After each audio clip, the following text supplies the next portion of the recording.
السلام علیکم ورحمۃ اللہ وبرکاتہ۔ میں ثانیہ ذکی آپ کی خدمت میں حاضر ہوں۔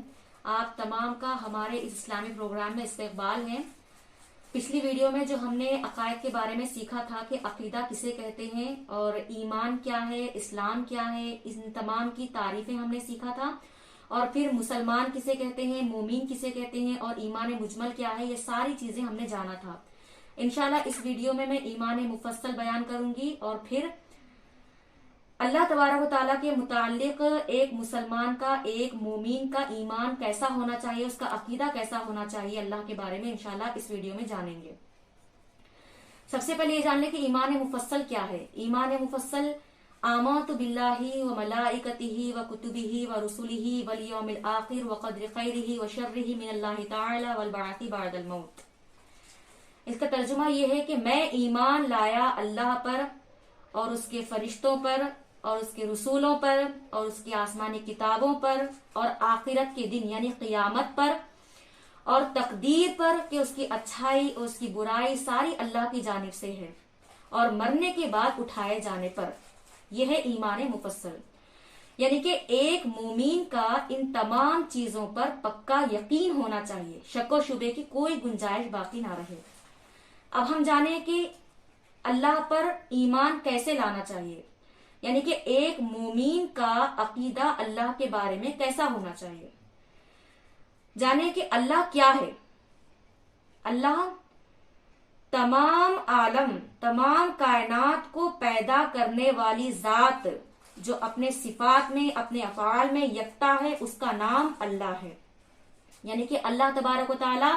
اس کے جیسی ذات ہے، جیسے افعال ہے، جیسے صفات ہے، اس کی طرح کسی اور کی کوئی ذات نہیں ہے، کوئی افعال نہیں ہے، اور کوئی صفات کسی اور کے نہیں ہے۔ وہ اپنی ذات، اپنی صفات، اپنے افعال میں خود یکتا ہے۔ اور دوسری بات، وہ اپنی ذات سے آپ خود موجود ہے، یعنی کہ وہ کسی کے وجود کرنے سے موجود نہیں ہے، وہ اپنی ذات سے خود موجود ہے۔ یعنی کہ ایک چھوٹا سا یہاں پہ سوال انسانوں کے، لوگوں کے ذہن میں یہ آتا ہے کہ جب ہر چیز کسی نہ کسی کے پیدا کرنے سے ہی وجود میں آئی ہے، تو اللہ تبارک و تعالیٰ کو بھی کسی نے پیدا کیا ہوگا۔ جیسا کہ ابو داؤد کی حدیث ہے، اس کا مفہوم میں آپ کے سامنے بیان کروں گی۔ ابو داؤد کی یہ حدیث ہے کہ ایک زمانہ ایسا آئے گا کہ لوگ ایک دوسرے سے بہت سوال کریں گے۔ اس وقت سوال کرنے والا ایک یہ بھی سوال کرے گا، یعنی کہ یہ وسوسہ ڈالے گا کہ اس کو اس نے پیدا کیا، اس کو اس نے پیدا کیا، اس کو اس نے پیدا کیا، اس کو اس نے پیدا کیا۔ تو جب ہر چیز کو کسی نہ کسی نے پیدا کیا ہے،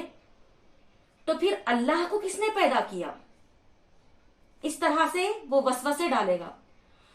تو جب کسی کے دماغ میں یہ سوال پیدا ہو جائے کہ اللہ کو کس نے پیدا کیا ہوگا، اللہ کیسے پیدا ہوا ہے، تو اس وقت فوراً لا حول پڑھنا چاہیے۔ اور حدیث میں بتایا گیا کہ جب اس طرح کے وسوسے پیدا ہو، جب اس طرح سے سوال اٹھے، تو انہیں یہ جواب دو، اللہ احد، اللہ ایک ہے، لم یلد ولم یولد، اس کو نہ کسی نے پیدا کیا ہے، نہ اس نے کسی کو پیدا کیا۔ بس اس بات پر پکا یقین ہونا چاہیے ایک مومن کا، ایک مسلمان کا۔ اور تیسری بات یہ ہے کہ اللہ، یہ اس کی ذات بالکل قدیم ہے، یعنی کہ وہ ہمیشہ سے ہے اور ہمیشہ رہے گا۔ اس کی نہ کوئی ابتدا ہے، نہ کوئی انتہا ہے، یعنی کہ اللہ کب سے پیدا ہوا ہوگا۔ اللہ اپنی ذات سے خود موجود تو ہے، لیکن کب سے موجود ہے، یعنی نہ اس کی کوئی ابتدا ہے، نہ اس کی کوئی انتہا ہے۔ وہی اول، وہی آخر، وہی ظاہر، وہی باطن۔ اور اس کے سوا جو کچھ موجود ہے سب فانی ہے، صرف اللہ کی ذات ہی باقی رہنے والی ہے۔ اور اللہ تبارک و تعالی سب کو مار کر دوبارہ قیامت کے دن زندہ کرے گا، اور وہی ساری کائنات، وہی ساری مخلوق کا روزی رسا ہے۔ وہ کسی کا محتاج نہیں ہے، بلکہ ساری کائنات، ساری دنیا اس کی محتاج ہے۔ وہ جسم اور صفات جسم سے بالکل پاک صاف ہے، یعنی کہ جس طرح سے ہمارا ایک جسم ہے، جس طرح سے ہمارا جسم ہے، اللہ تبارک و تعالیٰ اس طرح کے جسم اور صفات جسم سے پاک ہے، صفات جسم یعنی نہ اسے بھوک لگتی ہے، نہ پیاس، نہ سوتا ہے، نہ اونگتا ہے، یعنی اللہ تبارک و تعالی ہماری طرح ایک جسم سے بھی اور پھر صفات جسم سے بھی پاک ہے، اور ہماری طرح رشتوں سے بھی بالکل پاک ہے، یعنی نہ اس کی کوئی اولاد ہے، نہ ماں باپ ہے، نہ بیوی ہے، کچھ نہیں ہے۔ اللہ احد، وہ صرف ایک ہے، وہ زندہ ہے مگر ہماری طرح اس کی کوئی شکل و صورت نہیں ہے، وہ ہر چیز کو دیکھتا ہے لیکن ہماری طرح اس کی آنکھ نہیں ہے، وہ ہر چیز کو سنتا ہے لیکن ہماری طرح اس کے کان نہیں ہے، وہ ہر چیز کو دیکھتا ہے لیکن ہماری طرح اس کی آنکھ نہیں ہے، وہ ہر چیز، وہ بولتا بھی ہے، کلام بھی فرماتا ہے لیکن ہماری طرح اس کا منہ نہیں ہے، اور پھر ہر چیز اس کو قدرت ہے، یعنی وہ جو چاہتا ہے وہ کرتا ہے، ہر چیز پر وہ قادر ہے، ہر چیز اس کے ارادے سے ہوتی ہے، یعنی اللہ تبارک و تعالیٰ کسی کام کا صرف وہ ارادہ کرتا ہے، کسی چیز کا، کسی کام کا صرف ارادہ کرتا ہے اور وہ ہو جاتا ہے، اور ہر چیز کا اس کو علم ہے، یعنی انسان کے دل میں، اس کے دماغ میں، اس کے ذہن میں وہ چیز، وہ خیال پیدا ہونے سے پہلے کا بھی اسے علم ہے، اور وہی پیدا کرتا ہے، وہی مارتا بھی ہے، وہی بیمار بھی بناتا ہے اور وہی شفا بھی دیتا ہے، وہی عزت بھی دیتا ہے اور وہی ذلت بھی دیتا ہے، وہی نقصان بھی پہنچاتا ہے اور وہی نفع بھی دیتا ہے، اور اللہ تبارک و تعالیٰ کا ہر کام حکمت سے خالی نہیں ہوتا، ہر کام اس کا حکمت سے بھرپور ہوتا ہے،